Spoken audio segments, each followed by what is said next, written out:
A shrunken, ascetic protester for peace, Mohandas Mahatma Gandhi is an unlikely contender for the title of greatest political leader of the 20th century. But as the father of Indian democracy, his radical program of passive resistance still inspires nationalist movements today. Born in Gujarat province in 1869 at the height of the British occupation of India, Gandhi studied law in England, where he was introduced to the Eastern philosophies that influenced his political teachings. He also read Henry David Thoreau's book, Civil Disobedience, which had a huge impact on him. In 1893, Gandhi moved to South Africa, where he spent more than 20 years and became the first non-white lawyer to be admitted to the bar.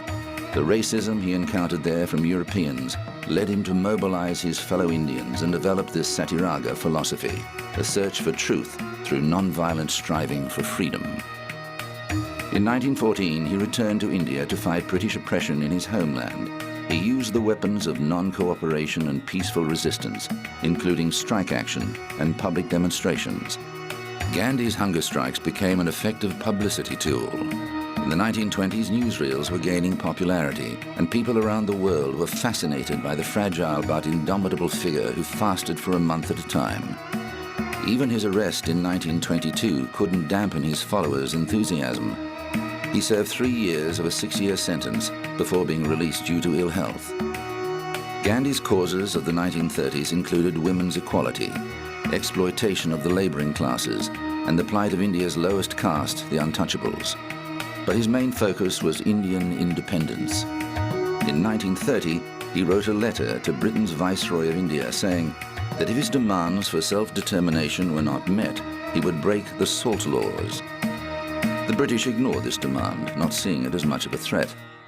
A few days later, Gandhi set off on a march to an area rich in natural salt, accompanied by reporters from many countries who were fascinated with the independence leader's unusual tactics.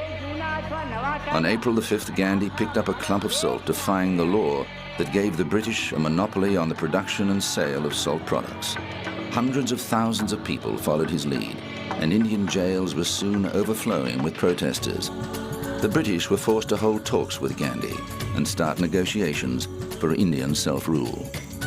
There was still some way to go until India achieved independence, however. The outbreak of World War II pushed the fight for independence to a new level.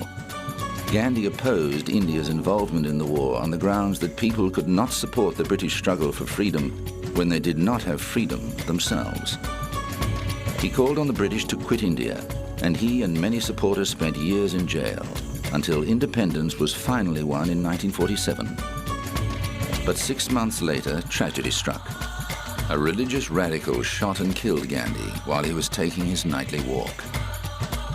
Prime Minister Nehru voiced the feelings of millions when, in an address to the nation, he said that Gandhi's assassination meant a light had gone out of their lives.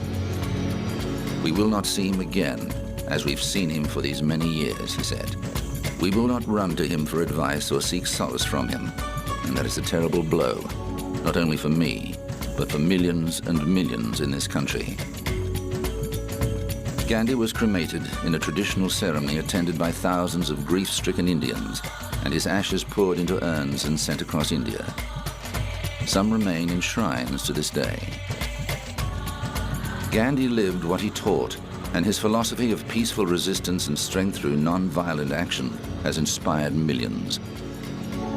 On the anniversary of his death every year, schools around the world observe a day of non-violence and peace in his memory.